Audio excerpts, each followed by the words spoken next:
So today I'll be talking about sex and the link with creativity, because I wanted to have a session that is useful to all of you out there who are in some way or another in some kind of creative field.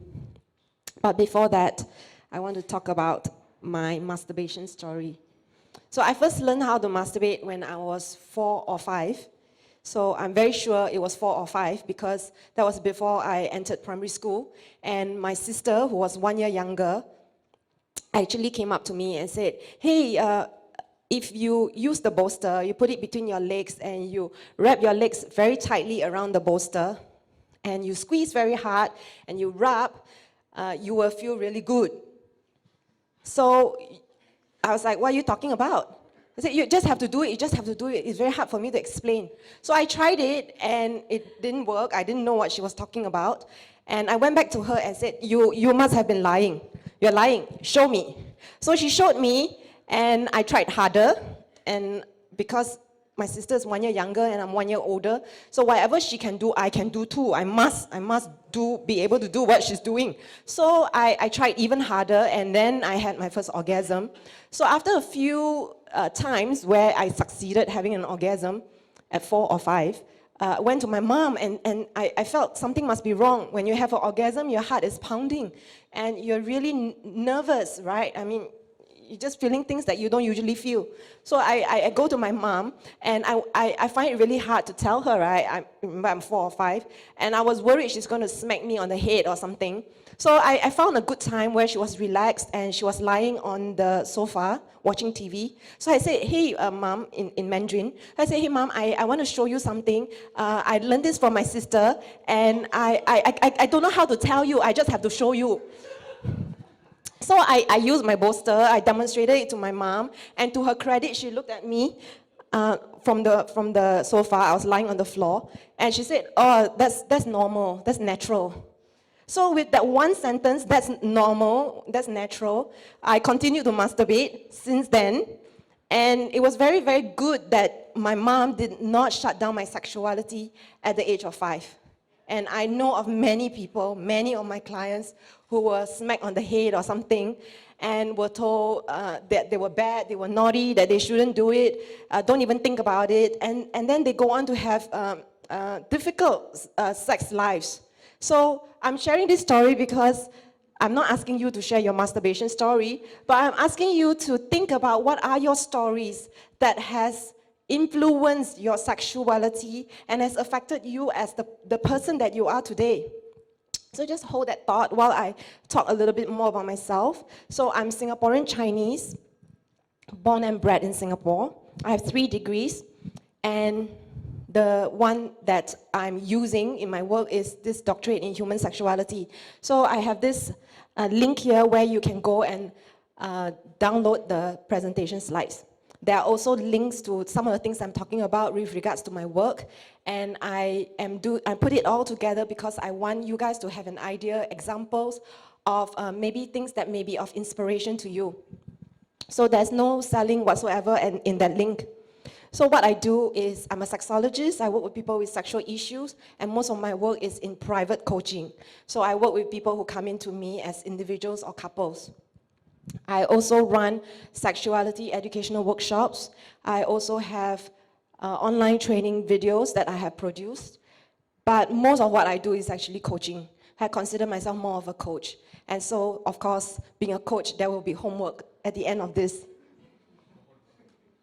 So I've been doing this for 5 years, and I really had a hard time the first year. During the first year, many people actually say, what are you doing here? Why don't you just pack your bags and do it in the US? I don't think there's enough demand for you. You should just give up. And I couldn't care less because this was what I was really, really passionate about. And I dug in my heels, and actually that's why I did this doctorate, because I wanted to come back and help Singaporeans and help my people. So I've been doing this for 5 years, and 5 years on, I would say that I'm a lot more confident in my work. I know a sense of what's happening in Singapore and what are the common questions that people ask me with regards to sex and sexuality. So I'm based in Singapore, like I mentioned, and I have had the opportunity to travel to Malaysia a couple of times to speak in conferences. Not many times where I have actually gone up there to do private coaching, but there have been people who've come down to Singapore to work with me. Last year, I had the opportunity to speak at a medical conference in Perth. So I'm really open to any possibilities where I could expand this work, and it's always possible with technology. So everyone is always curious about why. Why am I a sexologist? How did I come to be a sexologist? It's quite linked to my masturbation story, where I have always felt sexuality is a part of who I am, and it's an important part of who I am. So it actually never even crossed my mind that sexuality was something bad, to be hidden, to be shut down. So it was quite shocking when I grew up to know that actually a lot of people don't talk about it, a lot of people have problems about it, and the messages that we hear in the media are always really negative. So I just felt something was really, really wrong. Because how is it that we're supposed to think of sex as this beautiful, wonderful, amazing, sacred act, and then we don't talk about it? So a little bit more about my background. I had a Bachelor of Arts in Communication. So I started and worked as a corporate communications person, doing PR, marketing, advertising for 8 years. And after a while, it became very unfulfilling. So I started a nonprofit helping young people in the area of career guidance. And I realized that what I'm meant to be doing is really working with people. And when the nonprofit closed down, I was left with this big void of not being able to go back to the corporate world, wanting to work with people, but not being able to know how. And this was when the idea of incorporating my interest with sex came about. And I went and got my doctorate and then came back to Singapore, started my practice. So this is how the different areas kind of just merged together. So just to share, because there is a big link between what is in my professional life and with my personal. So something happened that really deepened my relationship with my sexuality and actually indirectly helped me with my work. And that is when I separated from my second husband 2 years ago. So when I separated from my second husband, it was a very, very, very stressful time, and I really felt so bad about myself. I went into depression. I developed hives, and I had it for 10 months. It didn't go away, and I would have attacks every other day. So hives is a condition where you have what looks like pimples, and it's itchy, and you're scratching. And when you scratch, it gets worse, and then it spreads. It can spread to your entire body if you scratch long enough. It's just itchy, right? You just start scratching. Maybe you think it's a mosquito bite, and then you scratch and scratch.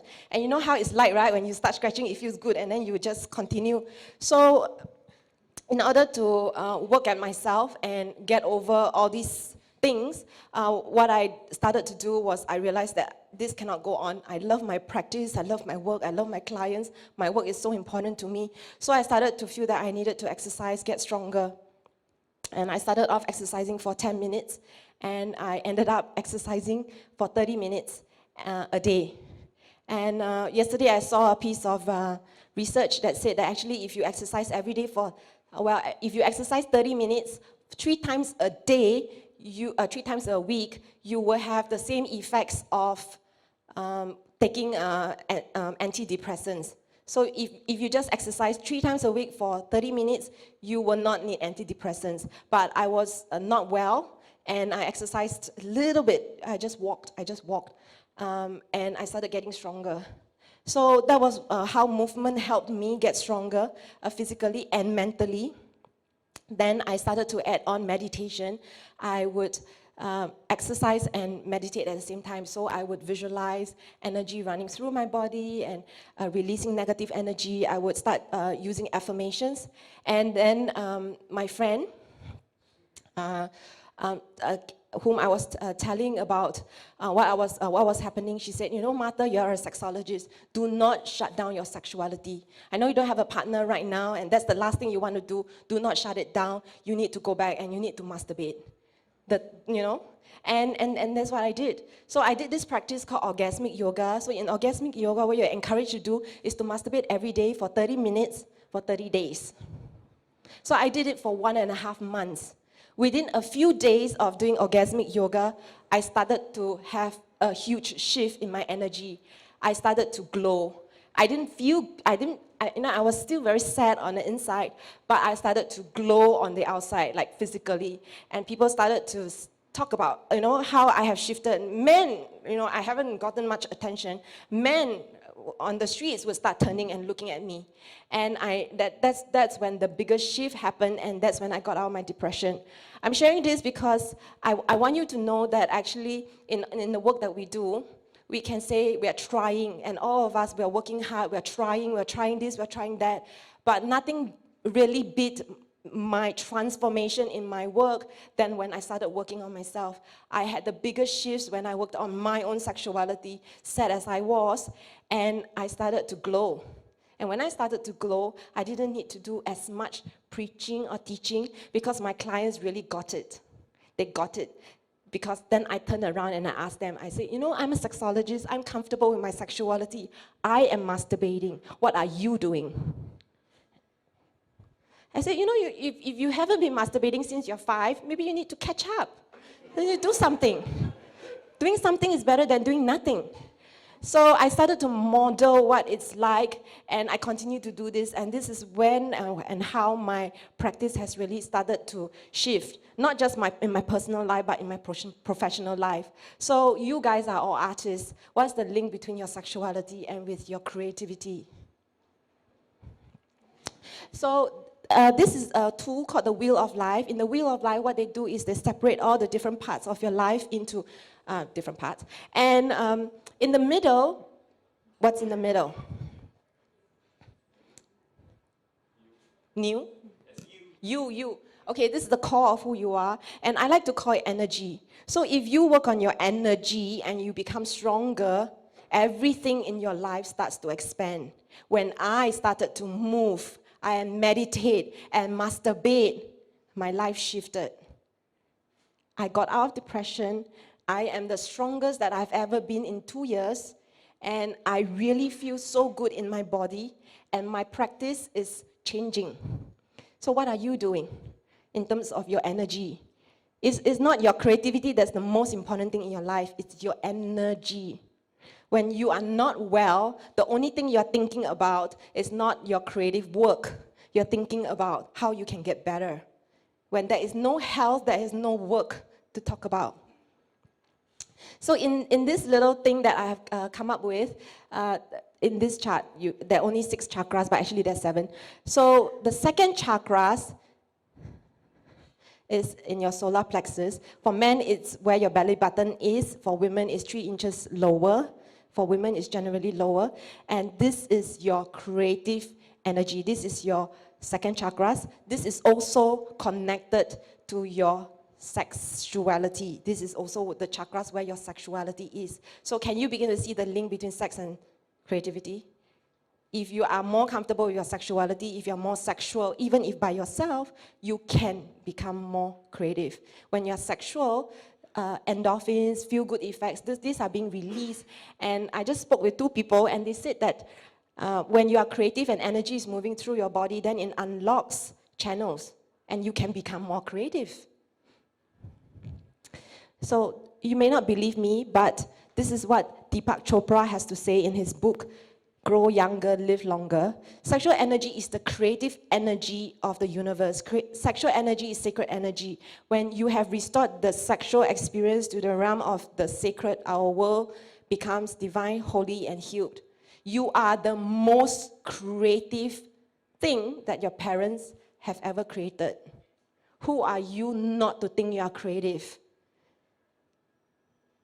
Who are you not to think that you are not sexual? You were born from sex. Maybe you were born from IVF, but it's still sex. So how can you deny a part of who you are that's so integral with your entire being? If you can embrace it, if you can accept it, you can create wonders in your work. How do you do that? So a source that's even older, Napoleon Hill in his book, this is one of the later of his books, in Grow Rich with Peace of Mind, his last book, he actually said that all of us have the ability to transmute our sexual emotion into a dynamic drive which brings success. This ability grows with your willingness to use it. Are you willing to work with your sexuality? When you're comfortable with your sexuality, you can channel this sexual energy into your work. You don't have to ejaculate. You don't have to have orgasm. You just need to know that you are a sexual being. Acknowledge it. When you start feeling more into it, you become it over time, and then you can use this energy, this happy energy, creative energy, and use it to fuel your work. Does it make sense? So how? Masturbate more.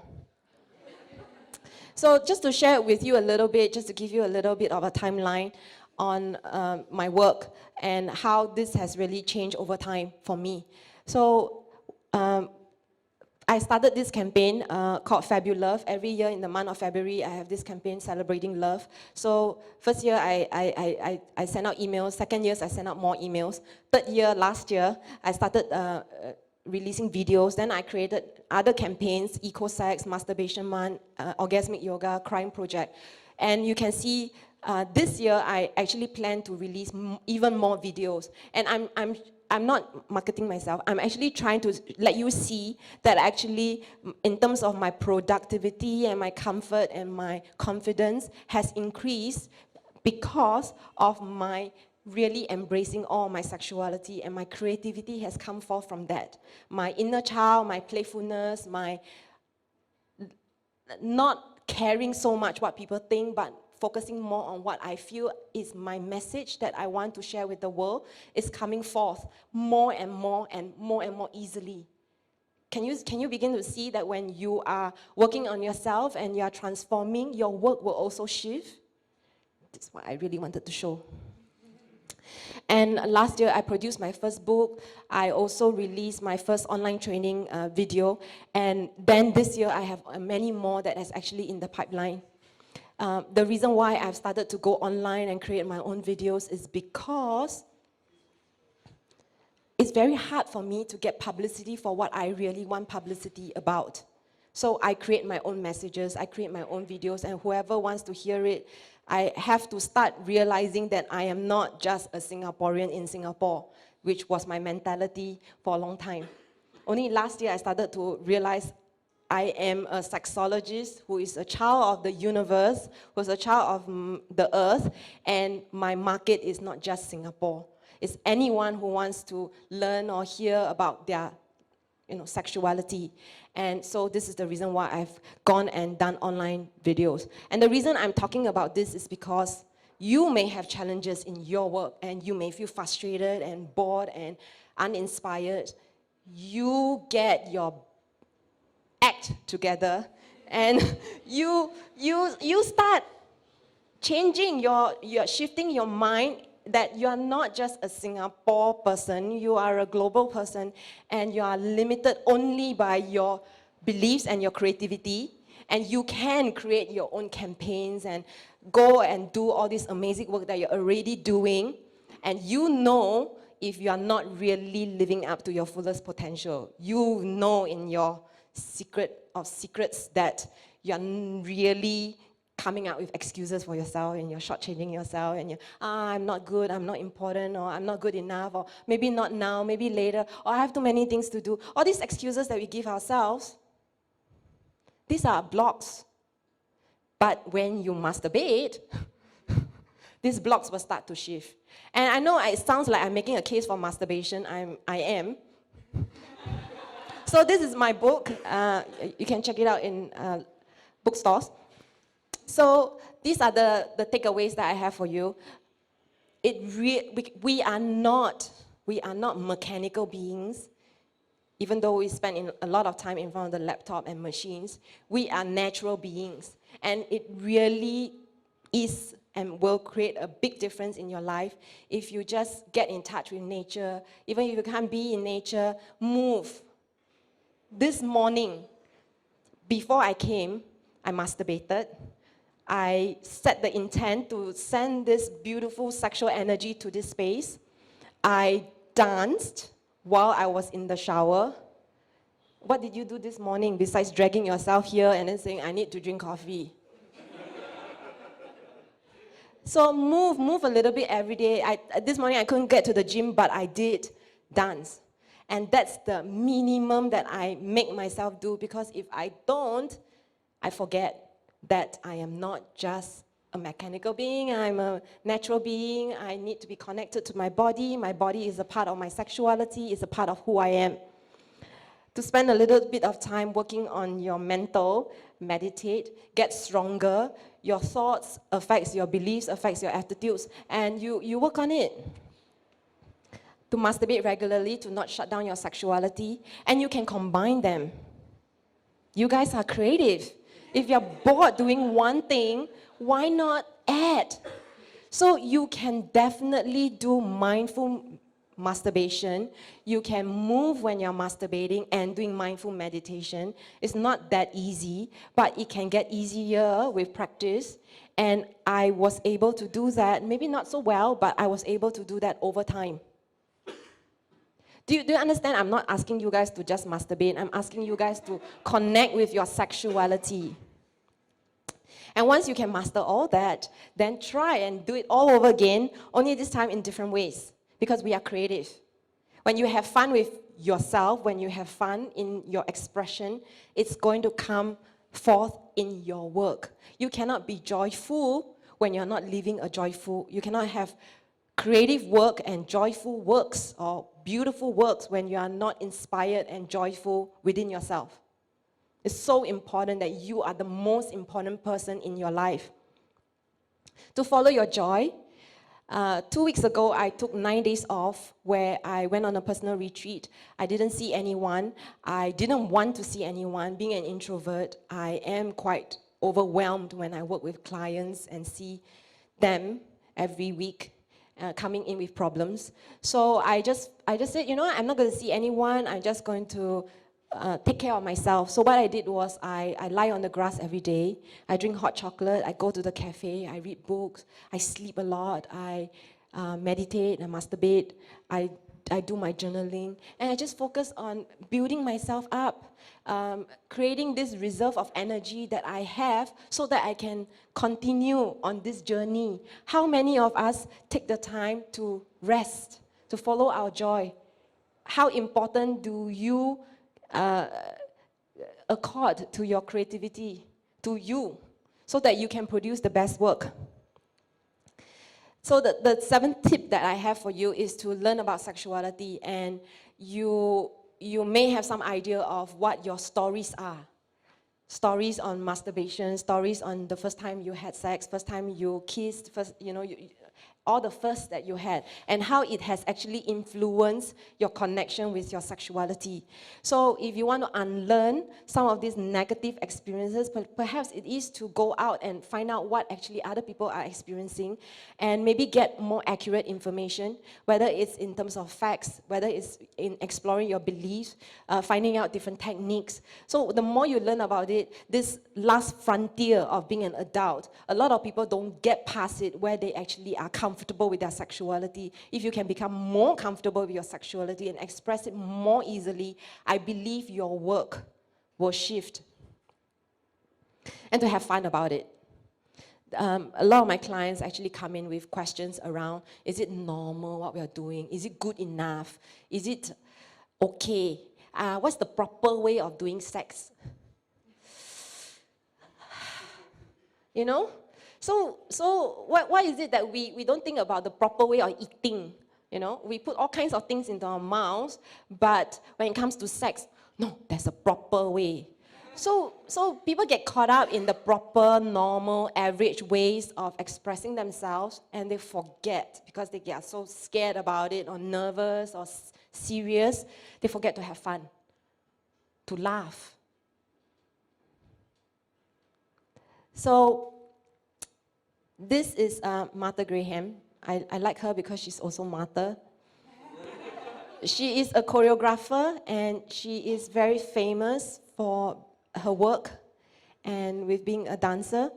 She says this: there's a vitality, a life force, an energy, a quickening that is translated through you into action. And because there's only one of you in all of time, this expression is unique. Who are you to not believe that you are special? You are the most creative thing your parents have ever created. You came from sex and love.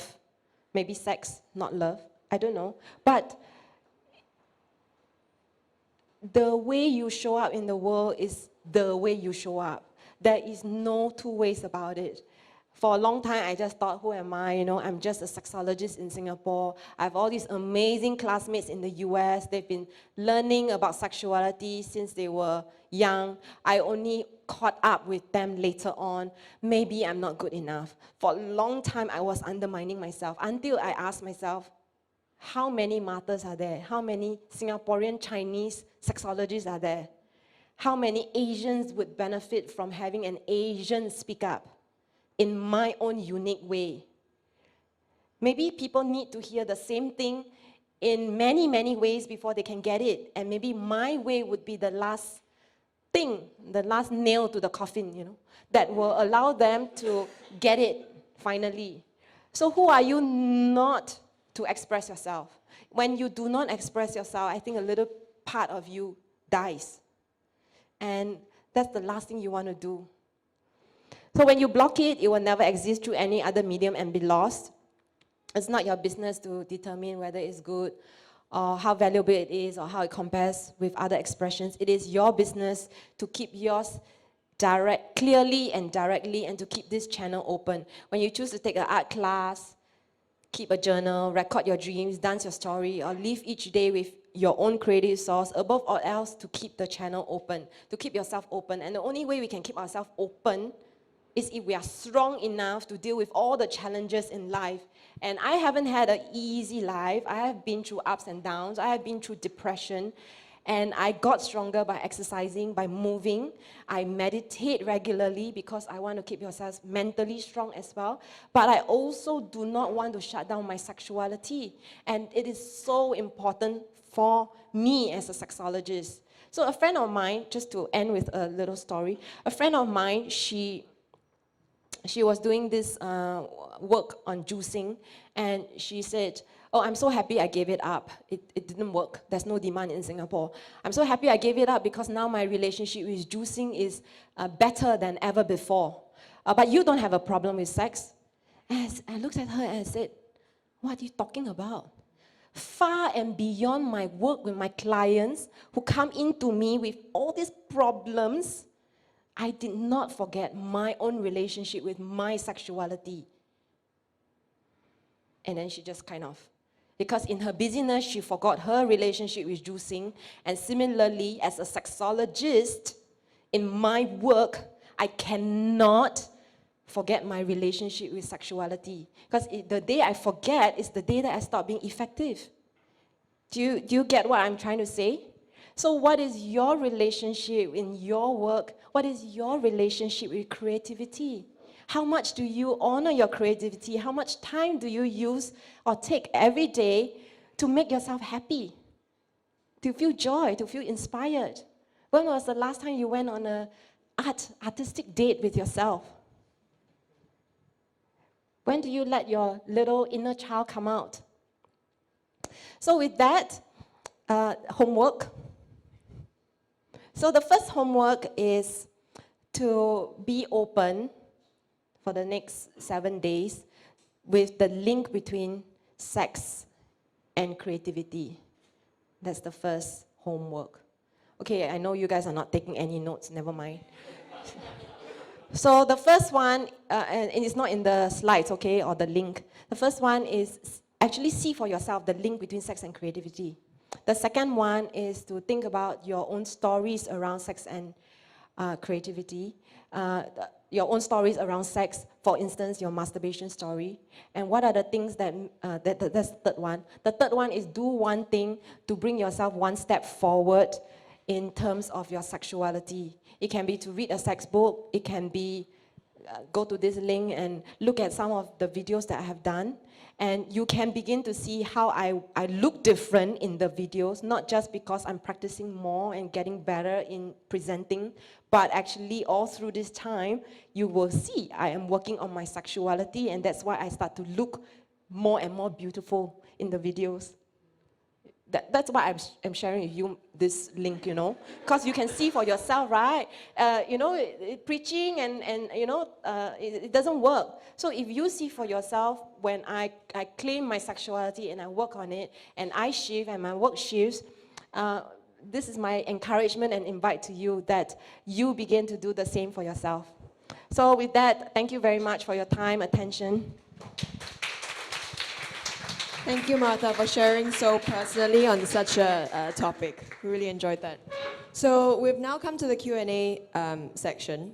We do anticipate that many of you will want to ask your questions in private. So we will only do, let's say, 1 to 2 questions before we break up. There we go, brave soul. I will ask 3 questions then. Okay, the first 2 are quite related to each other. We are living in a pretty diversified environment. So okay, we talk about the environment first. So how is it different since you have gone global and online, coaching people from different cultures with regards to that, as well as linking it to perhaps creativity or any other thing that you want to work on? That's the first question. Second question is, now go down further, deeper.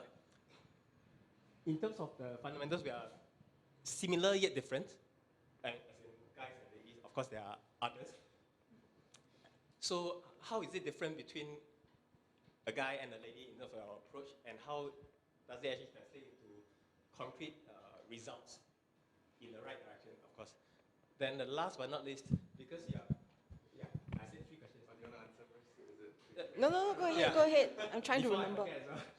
The last question is, as a psychologist or as a sexologist, whichever you call it, one of the greatest challenges that I've come across that I've read about from various sources is that people get too involved in all the coaching and in the personal experiences of the other party. So how do you actually balance that? What do you mean get involved? So that is, no, not necessarily that, but emotionally. Right. Yeah. Right. Okay, the first one, the link between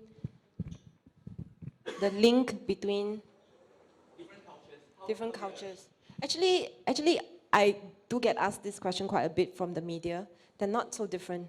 We are all people. We all want the same things. We all want love. We all want to have healthy relationships. We all want to have good sex. The only difference, I think, with Asians is that they are more unsure about what coaching means, and it takes them more to come to me, whereas for my clients who are expats, they are more exposed to it and they have a better idea of what to expect from the sessions.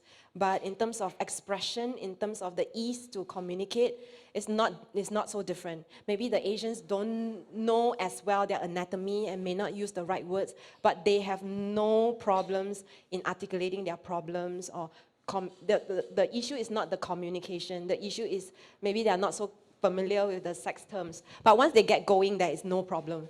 Because sometimes they don't want to stop. Sometimes they don't want to leave. So the second one, sorry, I forgot.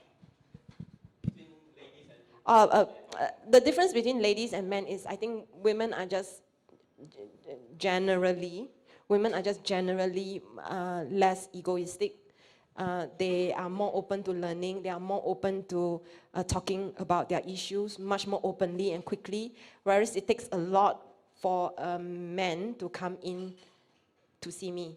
So sometimes it is too late in the relationship where the partner has given up. And for men generally, because they hold it in for so long, there's a lot of repression and suppression of their emotions, and so when they start sharing, it's really very hard for them to process, because they would say things like, this is the first time I ever told anyone this. I don't even tell this to my wife. I didn't know how to talk to her. So because they hold it in for so long, it's really very sensitive to them. It's just like, you're hitting like a raw nerve. So that's the difference I noticed with men. So actually, generally, when I work with men, I have to go slower and softer, because they do expect the nurturing side of me to come out. So I would go slower and softer because they expect me to do that, and also because they need it. So the third one is how I have boundaries, or how I take care of myself when my clients come in with all these issues, how to not get too involved. I have had clients who try to date me, say, oh, you're so nice, let's go for a tea. But I have to protect them, because sometimes I know certain things about them that they don't even realize I know, like how vulnerable they are, how lonely they are. And if I get involved with them as a friend, they may start abusing my time. And as a result, I will also become less effective in my work with them. So I separate my sessions from clients, because I am actually quite an empathic person. So actually now, with 5 years of experience, my clients just only need to say like a few words, and I know exactly what they're feeling, because I have seen this so many times. And so I can pick out on what they're feeling, and I can even tell them what is probably going on in their thoughts or feelings, just from a few words. So I absorb a lot of what people feel, and I have to process it and let go of it immediately after the session. It's just easier. It's just like when you get your fingers dirty, it's easier to just wash it off immediately than to wash it off like the next day, if you have like pain on your fingers, for instance. So similarly, when my clients come in with all this emotion and they download, for me, being somebody who's so empathic and I pick up on all that, I have to process it. So I would use releasing statements to just release and to disconnect from my client, so that I can be clean and clear for the next client. Thank you for those 3 questions. We'll probably take one more question before we wrap up. There we go. So thank you so much for really sharing it. I'm sure it's been hard for you, especially being an introvert, to come out to speak. And I'm sure you have gone through a big part of you to get over it, to come out, to be on video, be on YouTube, and coming up to speak to a group of people. I think what I really want to ask is also that, like, you came to work in a very different field than most other people, and a very touchy subject when it comes to, with religion-wise and all. And so how do you really like deal with it when you talk to normal people? Like, hey, I'm a sexologist. And they were like, what should I ask? How do you direct this thing? Or do you like not say anything to them? Or, some people are pre-judgmental. So what is your advice, or kind of like your journey about this? So I have to be honest, right? Okay, I want to be honest. So I'm an introvert. So when I go to networking events, and this has happened before, and I say I'm a sexologist, there has been times where the woman would take my card, and then she would just walk to the other end of the room and not want to talk to me. That has happened. But most of the time, most people are very curious about my work, or tell me the weirdest story. So then they expect me to be the entertainer. Or a lot of people, they would start asking me like 10 questions without, like, oh, what's this? And then I don't really have the time to even answer one properly. So I feel like they're trying to milk me or something. So what I started to do now is not very good, but actually what I started to do is I started to anticipate that this is going to happen when I go to networking events, so I don't go. Yeah, I don't go. And then when I did, I don't tell people I'm a sexologist, I just tell them I'm a coach, because they don't even know me as a person, and they start making like all these judgments and labels around me and my work. So I lie only when I'm dating, but when I'm in a social, sounds weird, but I just want them to get a chance to get to know the real me, rather than start judging me or milking me. It has happened before where I'm on a date, and then this guy knows that I'm a sexologist, or at that time I was training to be one, and then starts boasting about all his sexual exploits and say, oh, you're a sexologist, I could totally be one because I slept with many women. So you just don't know what to share and how to share sometimes. So I become very mindful and sensitive around it. So it's actually not something that I share, that I want to share. So sometimes I don't know what to do. So I'm still figuring out. So sometimes it has happened where people ask me, why did you become a sexologist? I don't take out PowerPoint and start explaining to them. So I just say, oh, I became a sexologist because I didn't want to be bad in sex. So I just got better and better, and then I just got good at it and then interested in it. Or people just ask, and then I say, oh, because I love sex, so that's why I became a sexologist, which is all true. And so I just kind of basically check where they are at in terms of whether they are just asking because for the sake of asking, whether they're asking because they are genuinely curious, or they're asking because they got nothing better to do, you know? So sometimes, depending on what you sense, then my answer will be different. Thank you for that.